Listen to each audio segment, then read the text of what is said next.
क्या मार्वल में हल्क से भी गुस्से वाला कोई है? I'm warning you, don't. Smile for your close-up. मेरा नाम है राजा, आप देख रहे हैं थिंक नर्डी और इस वीडियो में हम लोग रेड हल्क के ओरिजिन को फाइंड आउट करने वाले हैं।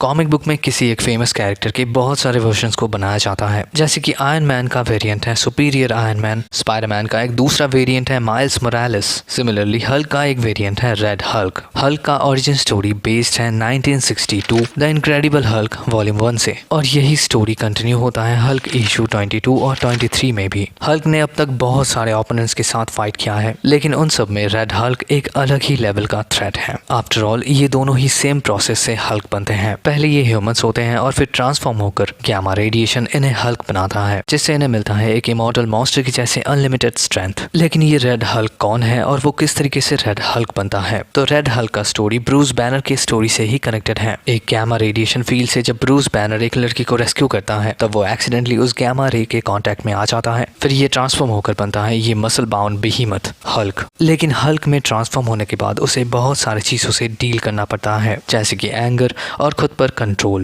ब्रूस बैनर उस टाइम पर एक जनरल के साथ काम कर रहा था जिनका नाम है जनरल थेडियस थंडरबोल्ट रॉस, एक हार्ड एज जनरल जिसे ब्रूस के जैसे किताबी कीरों से नफरत है, और उसका यही नफरत किस दिन हेट्रेट में बदल गया था ये तो शायद उसे भी याद नहीं है। फिर जब वो ब्रूस को हल्क में ट्रांसफॉर्म होते हुए और डिस्ट्रक्शन करते हुए देखता है, तब उसके लाइफ का मोटिव भी बन जाता है हल्क को खत्म करना। हल्क को हंट डाउन करने के लिए वो लिटरली ऑब्सेस्ड हो जाता है। फिर हल्क इशू 22 में एक बहुत ही पावरफुल क्रीचर को इंट्रोड्यूस किया जाता है और इसका नाम होता है रेड हल्क। जब ये दोनों एक दूसरे के आमने सामने होते हैं, तब रेड हल्क का सिर्फ एक ही मोटिव होता है और वो है रिवेंज। इस टाइम पर भी रेड हल्क का आइडेंटिटी पूरी तरीके से मिस्टीरियस था। रीडर्स को सिर्फ इतना ही पता था कि रेड हल्क के पास हल्क के सारे पावर्स हैं, और सिर्फ इतना ही नहीं, रेड हल्क नॉर्मल हल्क से भी ज्यादा पावरफुल है। वो दूसरे बीइंग्स के भी एनर्जीज को एब्जॉर्ब कर सकता है, टैक्टिकल जीनियस और बहुत ही ज्यादा अग्रेसिव। रेड हल्क का एक फीमेल वर्जन भी है रेड शी हल्क, जो एक टाइम पर रेड हल्क को रोकने की कोशिश भी करती है। और इसी फाइट के दौरान हम लोगों को ये पता चलता है कि ये दोनों असल में बाप बेटी हैं। रेड हल्क है जनरल थेडियस थंडरबोल्ट रॉस और रेड शी हल्क है बेटी। 2010 के ओरिजिन इशू में हम लोगों को पता चलता है थंडरबोल्ट रॉस हल्क से बहुत ही ज्यादा परेशान हो चुके थे। जब पहली बार थंडरबोल्ट रॉस हल्क के सामने जाते हैं, तब हल्क उसे अपने पावर से ह्यूमिलिएट करता है, और यही वो टाइम था जब रॉस हल्क के पावर्स के लिए ऑब्सेस्ड हो जाते हैं। उसका ये ऑब्सेशन